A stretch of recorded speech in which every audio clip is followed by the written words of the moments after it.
Hello बच्चों, तो आज हम लेकर आए हैं क्लास 11th का फिजिकल वर्ल्ड चैप्टर का लेक्चर नंबर 5। इससे पहले के जो लेक्चर्स आए उसके अंदर आपने फंडामेंटल फोर्सेस के बारे में स्टडी किया था, जिसमें हमने ग्रेविटेशनल फोर्स और इलेक्ट्रोमैग्नेटिक फोर्स को डिस्कस कर लिया था। ग्रेविटेशनल फोर्स क्या होता है, उसकी प्रॉपर्टीज़ क्या होती हैं, डिस्कस किया था हमने लेक्चर नंबर 3 में, और इलेक्ट्रोमैग्नेटिक फोर्स को अपन ने लेक्चर नंबर 4 में स्टडी किया था। तो इस तरीके से हमने दो फंडामेंटल फोर्सेस को डिस्कस कर लिया। आज हम जो फंडामेंटल फोर्सेस का तीसरा फोर्स है, जिसका नाम है स्ट्रॉन्ग न्यूक्लियर फोर्स, उसको डिस्कस करने वाले हैं। तो कॉपी पेन निकाल कर तैयार हो जाइए। मैं गौरव सिंह आप सभी का एक बार फिर से स्वागत करता हूं हमारे और आपके इस प्यारे चैनल फिजिक्स एम्बेसडर पर। तो आओ बच्चों, आज का जो टॉपिक है हमारा, that is strong nuclear force. Strong nuclear force, ये हमारा टॉपिक है आज का, स्ट्रॉन्ग न्यूक्लियर फोर्स। तो बच्चों, आपने दो तरीके के फोर्स जो पहले पढ़ रखे हैं, उसमें एक पढ़ रखा था एफ ऑफ जी यानी F of gravitational force. Gravitational force का फॉर्मूला पढ़ा था अपन ने G m1m2 upon R square. यहाँ पर m1 एक मास है और m2 दूसरा मास है। G is gravitational constant. दूसरा फोर्स पढ़ा था एफ ऑफ इलेक्ट्रोस्टैटिक यानी K Q1 Q2 upon R square, जहाँ Q एक चार्ज है, Q2 भी एक चार्ज है और K कूलम्ब्स कांस्टेंट है। ठीक है, ये दो फोर्स अपने पढ़ लिए।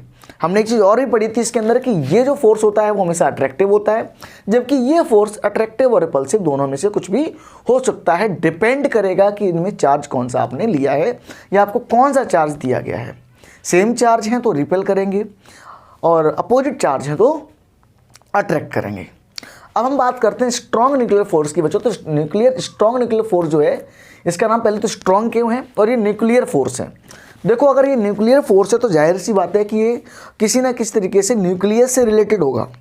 ठीक है, तो जैसे कि आप सब जानते हो कि मान लो कि यहाँ पर एक हमारे पास एक एटम है, उस एटम के बाहर इलेक्ट्रॉन्स होते हैं और बाहर अंदर क्या होता है बच्चों, न्यूक्लियस। उस न्यूक्लियस के अंदर पाए जाते हैं बच्चों न्यूक्लियॉन्स। क्या पाए जाते हैं? न्यूक्लियॉन्स। न्यूक्लियॉन्स क्या होते हैं? हमारे प्रोटॉन और न्यूट्रॉन। जो न्यूक्लियस के अंदर पाए जाते हैं उनको हम न्यूक्लियॉन्स कहते हैं। क्या कहते हैं? न्यूक्लियॉन्स। न्यूक्लियॉन्स क्या होते हैं बच्चों हमारे? न्यूक्लियॉन्स इक्वल टू हम लिख सकते हैं प्रोटॉन प्लस न्यूट्रॉन्स। ठीक है, ये बात सबको पता है कि सर जो न्यूक्लियस के अंदर मिलता है वो न्यूक्लियॉन्स के नाम से जाने जाते हैं। इनमें प्रोटॉन और न्यूट्रॉन को कंसीडर किया जाता है क्योंकि वही दोनों ऐसे पार्टिकल्स होते हैं जो न्यूक्लियस के अंदर प्राप्त किए जाते हैं। ठीक है, अब होता क्या है, ये फोर्स कौन सा है जो यहाँ काम कर रहा है? तो अगर आप जानते हो तो आपको मैंने जब इलेक्ट्रोमैग्नेटिक फोर्स पढ़ाया तो मैंने कहा था कि जो तो सेम चार्जेज होते हैं वो एक दूसरे को रिपेल करते हैं। क्या करते हैं? रिपेल करते हैं। और ये जो फोर्स, जो चार्ज रिपेल करते हैं, तो इसका मतलब इसके अंदर दो प्रोटॉन हो या दो से ज़्यादा प्रोटॉन हो, और जाहिर सी बात है प्रोटॉन ज़्यादा होंगे। अगर एटम का मान लो कोई भी अपने एटम ले लें जिसके अंदर मान लो नाइट्रोजन ले लें या कुछ भी ले लें, तो उसके अंदर नंबर ऑफ प्रोटॉन और नंबर ऑफ इलेक्ट्रॉन दो से ज़्यादा होते हैं। क्लियर है बात? अब मान लो कि इसके अंदर अपन कंसीडर करते हैं, एक थोड़ा एज्यूम करते हैं कि मान लो दो प्रोटॉन इसके अंदर रखे हुए हैं। ठीक है, अब आप जानते हो कि दो प्रोटॉन अगर सेम चार्ज है, ये पॉजिटिव चार्ज ये भी पॉजिटिव चार्ज, और इलेक्ट्रोस्टैटिक फोर्स हमसे ये कहता है कि अगर दो प्रोटॉन या दो सेम चार्ज मिलते हैं तो उनके बीच में एक इलेक्ट्रोस्टैटिक फोर्स डेवलप हो जाता है, जिसकी वजह से ये दोनों एक दूसरे को रिपेल करेंगे, एक दूसरे को रिपेल करेंगे। अब उस रिपल्सिव फोर्स को काउंटरएक्ट करने के लिए, यानी उस रिपल्सिव फोर्स को काउंटरएक्ट यानी उसको खत्म करने के लिए एक फोर्स गेम में आता है जिसको बोलते हैं स्ट्रॉन्ग न्यूक्लियर फोर्स। क्या बोलते हैं इसको? Strong nuclear force. यानी वो फोर्स है जो इस न्यूक्लियस को स्टेबल रखने की कोशिश करता है या इसको स्टेबल रखता है, वरना ये दोनों एक दूसरे को रिपेल करेंगे तो न्यूक्लियस स्टेबल नहीं रह पाएगा। इन पे फोर्स आपस में काम करेगा और न्यूक्लियस टूटने की कोशिश करेगा, है कि नहीं? क्योंकि ये फोर्स इस पे एक्ट कर रहा है। कौन सा? Electrostatic force. तो उस फोर्स को काउंटरएक्ट करने के लिए जो गेम में आया वो कौन आया? Strong nuclear force. यानी एक ऐसा फोर्स होता है जो काउंटरएक्ट करता है, जो खत्म करता है इलेक्ट्रोस्टैटिक फोर्स को। और ये इलेक्ट्रोस्टैटिक फोर्स नहीं होता, ये फोर्स होता है स्ट्रॉन्ग न्यूक्लियर फोर्स, जो क्या कर रहा है? इस न्यूक्लियस की जान बचा के रखी है कि ये मर ना जाए, ये फैल ना जाए। ठीक है, तो this is the force that is strong nuclear force. तो हम ये लिख सकते हैं कि it is the force which binds, या ऐसे लिखते हैं, और stable nucleus makes stable nucleus. It is the force which binds or makes nucleus stable. ऐसे लिखते हैं, makes nucleus stable. ठीक है, अब ये सही लैंग्वेज थोड़ी सी, ठीक है। तो ये वो फोर्स होता है जो न्यूक्लियस को बाइंड करता है या न्यूक्लियस को स्टेबल बनाने का काम करता है, ठीक है। ये फोर्स कितना होता है, कितना बड़ा होता है, इसका अंदाजा आप ऐसे लगा लो कि ये फोर्स लगभग बराबर होता है जो आपका स्ट्रॉन्ग न्यूक्लियर फोर्स होता है दो पार्टिकल के बीच में। स्ट्रॉन्ग न्यूक्लियर फोर्स दो पार्टिकल के बीच में लगता है, वो लगता है लगभग 88.924 अप्रॉक्स, इतने न्यूटन का। सोचो, इतने न्यूटन का फोर्स। अब 88.924 न्यूटन कितना फोर्स हुआ, सोचो 88.924 कितना न्यूटन हुआ कि आप जानते हो 88 किलोग्राम की चीज को, 88 किलोग्राम की चीज को जब उसमें वेट होगा तो कितना हो जाएगा, इतना। भाई वेट कैसे निकालते हैं, वेट इज व्हाट, mg। ये इसका मास हो गया और ये ग्रेविटेशनल एक्सीलरेशन। तो इतना सारा, कितना बड़ा फोर्स हुआ, इसमें बहुत बड़ा फोर्स है, इतना फोर्स लगता है, इसलिए अपन कहते हैं इसको स्ट्रॉन्ग न्यूक्लियर फोर्स। क्या बोलते हैं इसको, स्ट्रॉन्ग। 88 के तो 88 किलो की चीज उठानी है आपको, इतना फोर्स लग रहा है यहाँ पर। तो इतना बड़ा फोर्स होने की वजह से हम कहते हैं स्ट्रॉन्ग न्यूक्लियर फोर्स, जो कि बहुत बड़ा फोर्स है एक। क्या मेरी बात है, ये अप्रॉक्स 88.924 के आसपास ये होता है, ठीक है। तो ये स्ट्रॉन्ग न्यूक्लियर फोर्स जो है वो कहाँ पे काम करता है, न्यूक्लियस के अंदर काम करता है। किस किस के बीच में लगता है, तो ये लगता है बच्चों, it acts between proton proton, proton neutron और न्यूट्रॉन न्यूट्रॉन, सबके बीच में ये फोर्स काम करता है, इसलिए वो बंधा हुआ रहता है वहाँ पर न्यूक्लियस, और ये रेडियो एक्टिव यानी अपने आप से कोई चीज़ बाहर नहीं निकालता है, ठीक है। यानी जो आपके प्रोटॉन है वो फैलते नहीं है, इस फोर्स की वजह से ये दूर दूर नहीं हटते, रिपल नहीं करते, और इसको ये फोर्स बांध के रखता है। क्लियर है बात। तो ये जो फोर्स होता है वो किस किस के बीच में करता है काम, पी और एन, यानी प्रोटॉन और न्यूट्रॉन के बीच में भी काम करता है। अब आपसे यहाँ से आपको एक चीज़ समझ में आ गई होगी कि ये जो फोर्स लग रहा है चार्ज पे डिपेंड नहीं कर रहा। जो स्ट्रॉन्ग न्यूक्लियर फोर्स है वो चार्ज पे डिपेंड नहीं करता, अगर चार्ज पे डिपेंड करता तो ये इसको रिपेल कर देता, सिंपल सी बात है।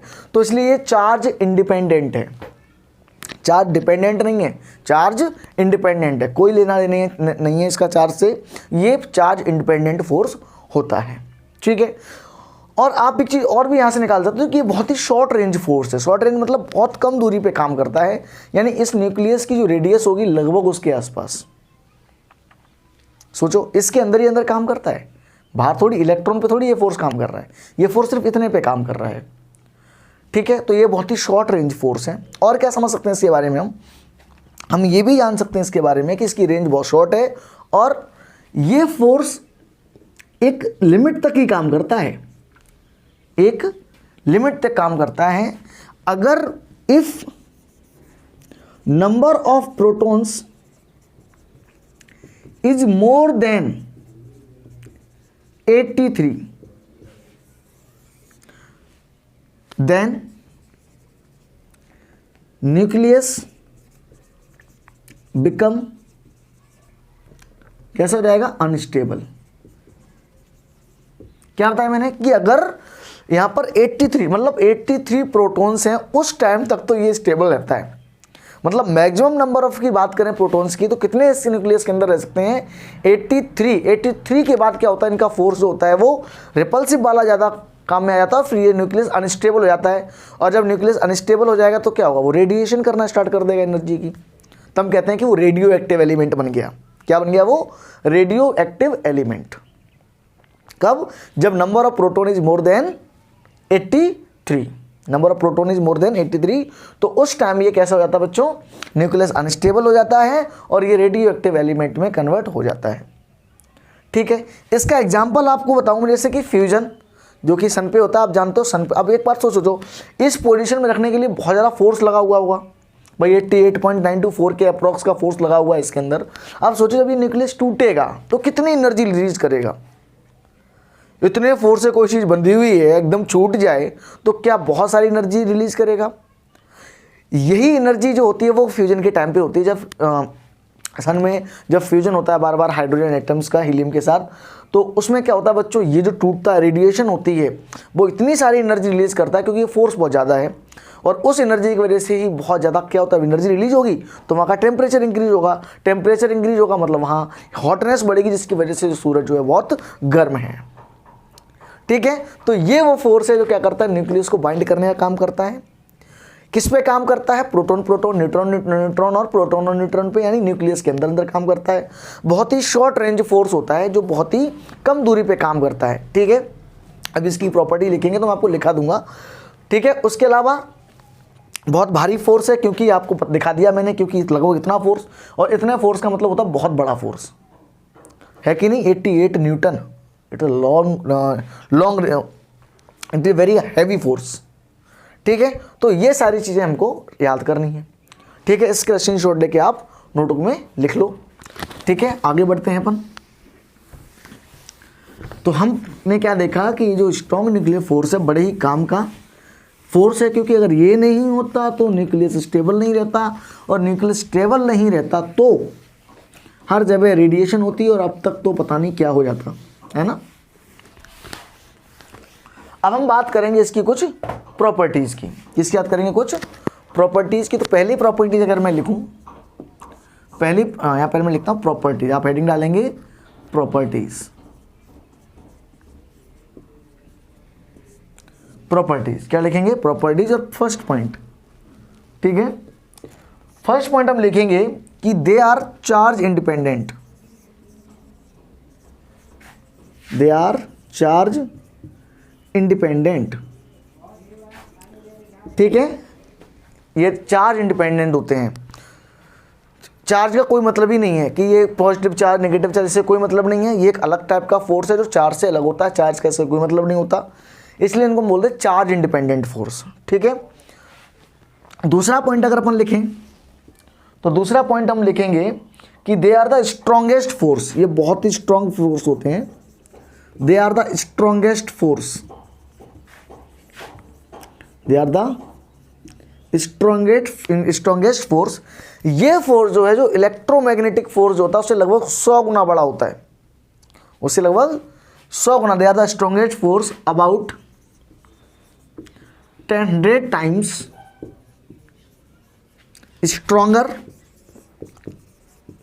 stronger than electromagnetic force and 10 to the power 39 times. सोचो 10 की पावर 39, कितने जीरो, 39 जीरो। इतना बड़ा फोर्स होता है ग्रेविटेशनल फोर्स से।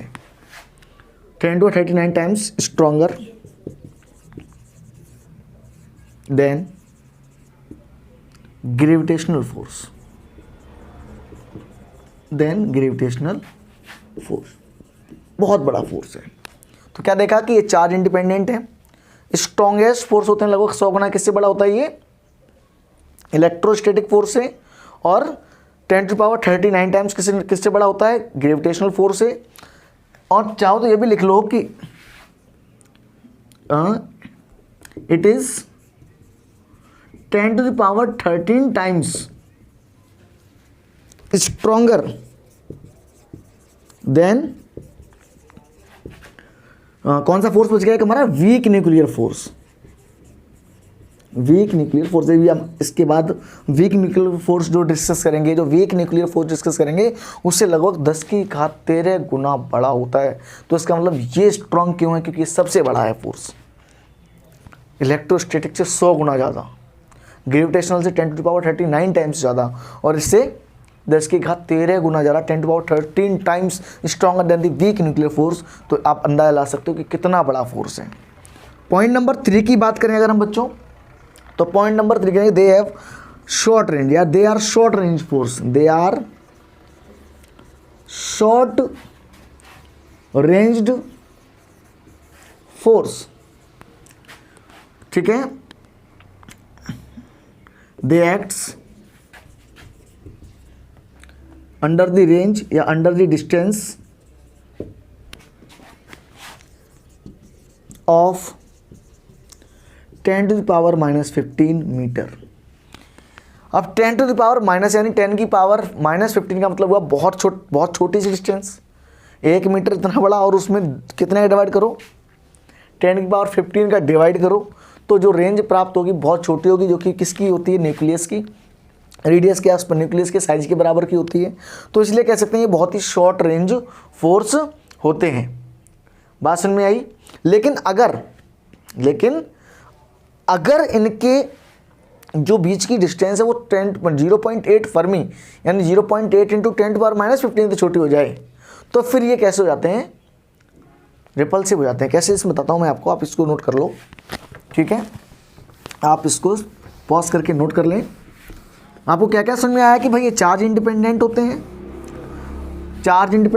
हैं, बहुत ही स्ट्रॉन्ग होते हैं, जैसे कि मैंने बताया कि इलेक्ट्रोस्टैटिक से 100 टाइम्स, और वीक न्यूक्लियर से 10⁻13 टाइम्स, और ग्रेविटेशनल फोर्स से 10⁻39 टाइम्स स्ट्रॉन्गर होते हैं।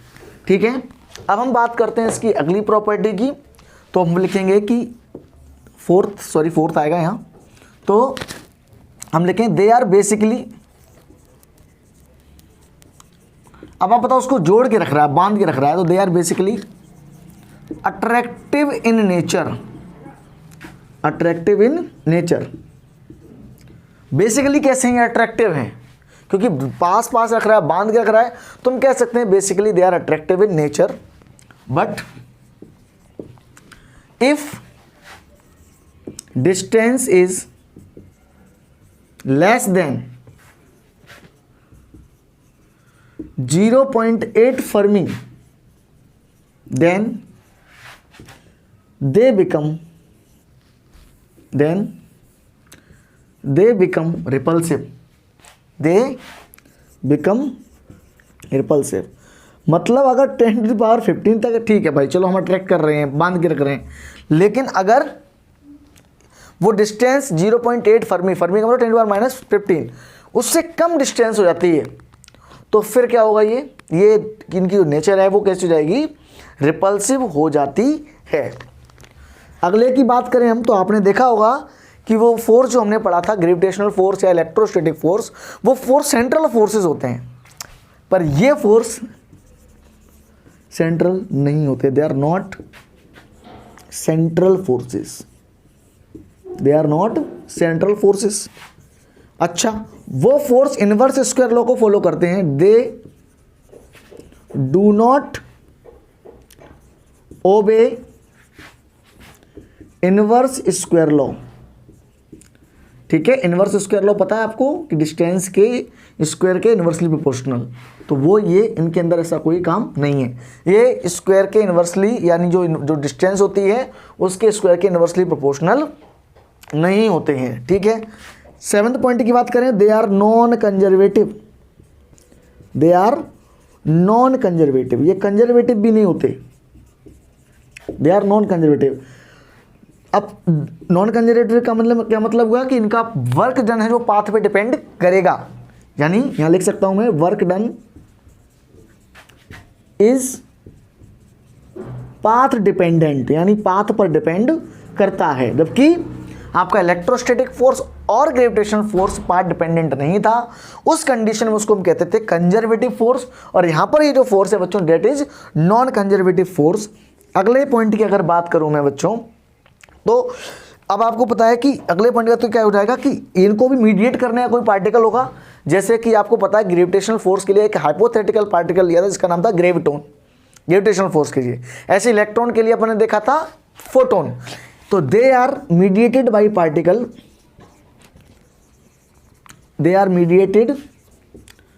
पार्टिकल, जिसका नाम होता है बच्चों पाई मेसन। अब ये क्या होता है, ये आप न्यूक्लियर फिजिक्स में जब आएंगे तब पढ़ेंगे कि पाई मेसन होता है, ये कुछ एक फॉर्मेशन होती है एक एंटी क्वार्क और क्वार्क से मिलके।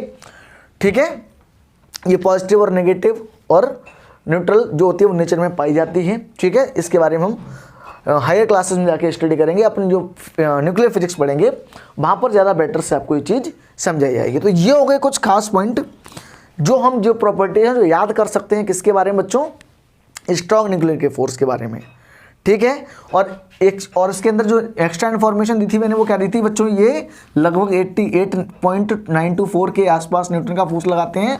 और उसके अलावा इलेक्ट्रॉन की संख्या, वो प्रोटॉन की संख्या अगर किसी न्यूक्लियस में 83 से ज़्यादा हो जाती है तो आपने देखा होगा जो आपकी टेबल है, आपकी जो पीरियोडिक टेबल है उसके अंदर भी 83 के बाद वाले लगभग वो सारे के सारे जो एटम्स हैं वो रेडियो एक्टिव हो जाते हैं, क्योंकि वहाँ पर फिर ये स्ट्रॉन्ग न्यूक्लियर फोर्स जो है वो इलेक्ट्रोस्टैटिक फोर्स से कह सकते हैं थोड़ा सा कम पड़ जाता है, और वहाँ पर रिपल्सिव फोर्स थोड़ा ज़्यादा होने की वजह से वो उसको फेंकना बाहर स्टार्ट कर देता है।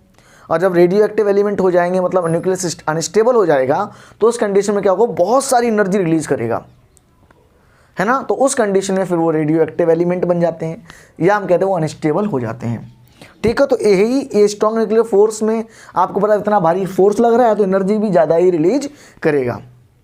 तो ये फोर्स जो है वो बाकी की जो 2 फोर्स अपन ने पढ़े उनसे अलग है, ये चार्ज डिपेंडेंट नहीं होता, ये सेंट्रल फोर्स नहीं होता, ये इन्वर्स लॉ को फॉलो नहीं करता, ये नॉन कंजर्वेटिव फोर्स होता है, ठीक है। और ये बहुत ही शॉर्ट रेंज फोर्स होता है, लगभग 10⁻⁻15 मीटर तक की रेंज में ही रहता है, जो कि न्यूक्लियस की साइज के आसपास होता है। और उसके अलावा अगर इसकी जो नेचुरल बेसिकली ये कैसे होते हैं, अट्रैक्टिव होते हैं, लेकिन अगर इनकी जो बीच की डिस्टेंस है वो 0.8 फर्मी से कम हो जाए तो ये रिपल्सिव हो जाते हैं।